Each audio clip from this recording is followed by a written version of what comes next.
Assalamualaikum warahmatullahi wabarakatuh. Kami dari kelompok 12, perkenalkan nama saya Yaya Holiah dan dua anggota kelompok lainnya, yaitu Ratu Hana Apipa dan Isnai Zulharomain. Di sini kami akan menjelaskan materi tentang manfaat laporan keuangan daerah. Berikut penjelasannya. Manfaat laporan keuangan pemerintah daerah diantaranya adalah kebutuhan atas laporan keuangan, laporan keuangan untuk transparansi, laporan keuangan untuk akuntabilitas, memberikan informasi dan mengevaluasi kinerja manajerial dan organisasi. Dengan demikian, dapat dirumuskan bahwa laporan dan pengambilan keputusan yang berkaitan dengan perencanaan keuangan menilai kinerja manajemen suatu entitas pelaporan dan juga menjadi salah satu bukti pertanggungjawaban pengelolaan keuangan suatu entitas pelaporan. Selain itu, informasi keuangan juga bermanfaat untuk menentukan dan memprediksi kondisi ekonomi suatu pemerintahan dan perubahan-perubahan yang telah dan akan terjadi. Dan juga untuk memonitor kinerja sesuai dengan peraturan perundang-undangan, kontak yang telah disepakati dalam ketentuan lain yang diisyaratkan. Pemakai utama laporan keuangan daerah di Indonesia yang pertama adalah masyarakat. Dalam laporan keuangan, masyarakat bisa melihat laporan atas realisasi anggaran. Dijelaskan dengan sangat lengkap realisasi penerimaan negara dari pihak maupun non-pajak. Berapa belanjanya, kalau defisit berapa dan dari mana ditutup. Masyarakat bisa melakukan rechecking apakah uang yang dibayarkan melalui pajak digunakan dengan baik atau belum. Yang kedua, para wakil rakyat atau DPRD.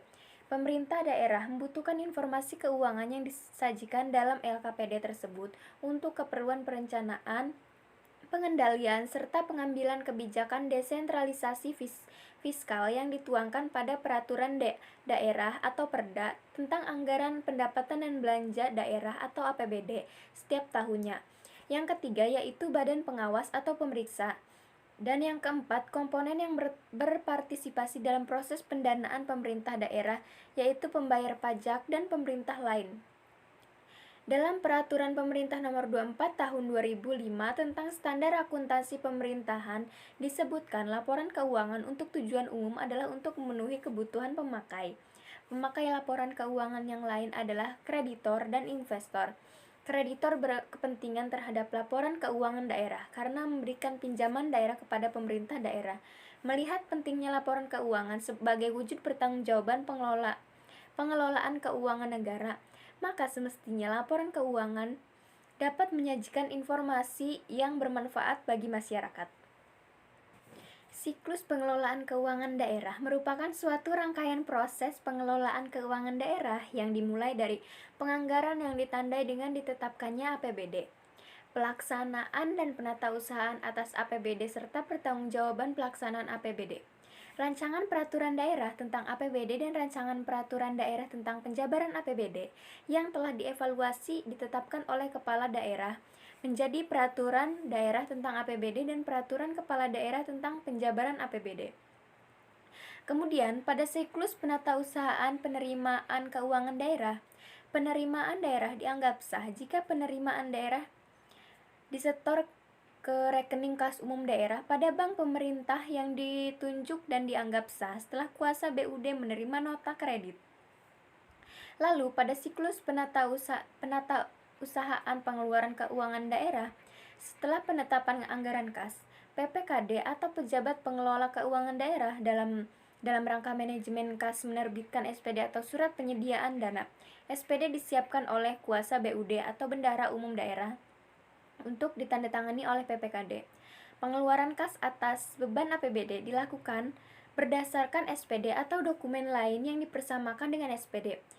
Berdasarkan SPD atau dokumen lain yang dipersamakan dengan SPD, bendahara pengeluaran mengajukan SPP kepada pengguna anggaran atau kuasa pengguna anggaran melalui PPK SKPD atau pejabat penatausahaan keuangan SKPD. Yang selanjutnya ada siklus akuntansi keuangan daerah. Sejatinya sama dengan siklus akuntansi pada umumnya. Perbedaannya terdapat di langkah atau alurnya. Pada akuntansi keuangan daerah, setelah penyusunan neraca saldo setelah penyesuaian atau NSSP, dapat langsung dibuatkan laporan keuntungan APBD. Namun, untuk alasan kemudahan pembuatan laporan setelah NSSP dibuat maka akan ditutup oleh jurnal penutup dan akan langsung dibuatkan laporan arus kas, laporan perubahan modal atau R-K Pemda dan neraca. Tentunya, setiap pencatatan transaksi harus disertakan dengan dokumen-dokumen dan bukti transaksi yang sah untuk kemudian dimasukkan ke dalam jurnal dan buku besar pembantu.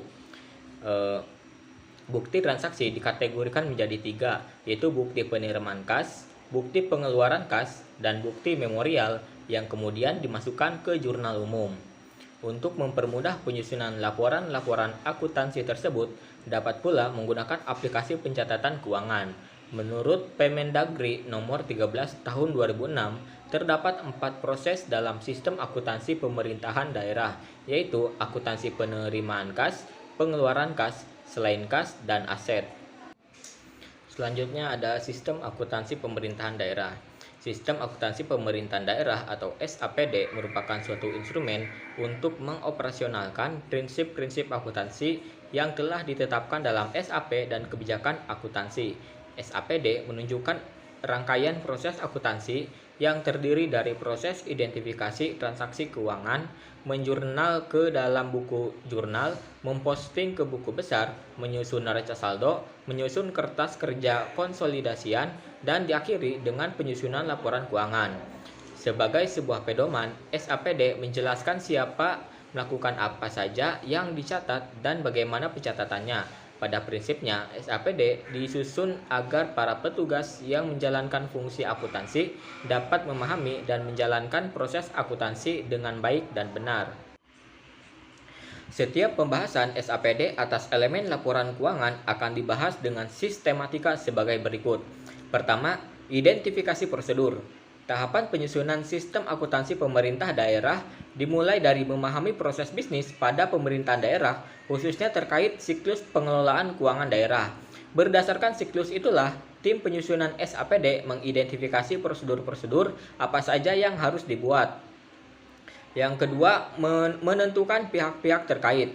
Setelah prosedur-prosedur teridentifikasi, ditentukan pihak-pihak yang terkait pada masing-masing prosedur. Masing-masing pihak memiliki peran tersendiri agar prosedur dapat menghasilkan output yang diinginkan.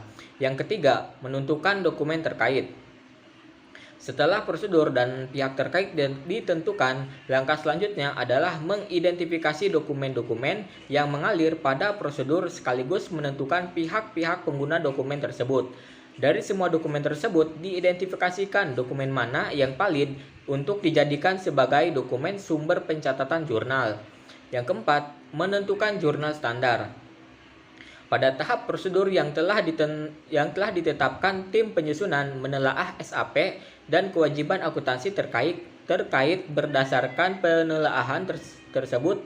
Tim penyusunan menentukan jurnal debit dan kredit yang akan digunakan untuk mencatat. Yang kelima, menuangkannya dalam langkah teknis. Langkah terakhir dalam penyusunan SAPD ialah menyusun langkah teknis. Langkah teknis merupakan alur pelaksanaan sistem akuntansi yang menjelaskan pihak-pihak yang melaksanakan sistem akuntansi, dokumen apa saja yang diperlukan, dan bagaimana pihak-pihak tersebut memperlakukan dokumen-dokumen yang terkait. Selain itu, diberikan ilustrasi atau format pencatatan dalam bentuk penjurnalan akuntansi. Selanjutnya, Sistem Akuntansi Keuangan Daerah atau SAKD merupakan sistem akuntansi yang terdiri dari seperangkat kebijakan, standar, dan prosedur yang dapat menghasilkan laporan yang relevan, andal, dan tepat waktu untuk menghasilkan informasi dalam bentuk laporan keuangan yang akan digunakan oleh pihak intern dan ekstern pemerintah daerah untuk mengambil keputusan ekonomi. Kebijakan Sistem Akuntansi Keuangan Daerah. Kebijakan dari Sistem Akuntansi Keuangan Daerah menurut Permendagri No. 13 Tahun 2006 Pasal 239 terdiri dari yang pertama ada pengakuan akuntansi, yang kedua ada pengukuran akuntansi, yang ketiga ada penyajian akuntansi. Metode pencatatan sistem akuntansi keuangan daerah ada 3. Yang pertama ada single entry. Single entry ini pencatatan transaksi ekonomi yang dilakukan dalam sistem ini hanya dilakukan sebanyak satu kali saja. Yang kedua ada double entry. Metode pencatatan double entry masih sama dengan metode pencatatan debit kredit pada prinsip dasar akuntansi umum. Namun yang membedakannya adalah rumus persamaan dasar akuntansi di ruang lingkup akuntansi keuangan daerah. Yang ketiga ada triple entry. Prinsip pun hampir sama dengan double entry, yaitu adanya tambahan pencatatan pada buku anggaran. Tujuan dan fungsi sistem akuntansi keuangan daerah. Berikut ini adalah penjelasan masing-masing dari tujuan tersebut. Yang pertama ada akuntabilitas. Akuntabilitas merupakan sistem akuntansi pemerintah yang bisa memberikan berbagai informasi terkait keuangan secara cermat dalam waktu dan format yang tepat, dan berguna untuk berbagai pihak yang bertanggung jawab dan memang berkaitan langsung dengan operasi unit pemerintah. Yang kedua ada manajerial. Akuntansi daerah akan mampu memberikan beragam informasi keuangan yang dibutuhkan untuk perencanaan penganggaran, pelaksanaan, pemantauan, pengendalian anggaran, perumusan kebijakan, dan pengambilan keputusan, serta penilaian performa pemerintah. Yang ketiga ada pengawasan. Akuntansi daerah harus mampu menyelenggarakan pemeriksaan oleh para aparat pengawasan fungsional secara efisien dan juga efektif. Yang keempat ada menjaga aset. Sistem akuntansi ini dapat digunakan untuk menjaga aset melalui metode pencatatan, pemrosesan, dan pelaporan keuangan yang dilakukan secara konsisten sesuai dengan standar serta praktek akuntansi yang mampu diterima secara umum. Yang kelima ada penyediaan informasi anggaran dan keuangan.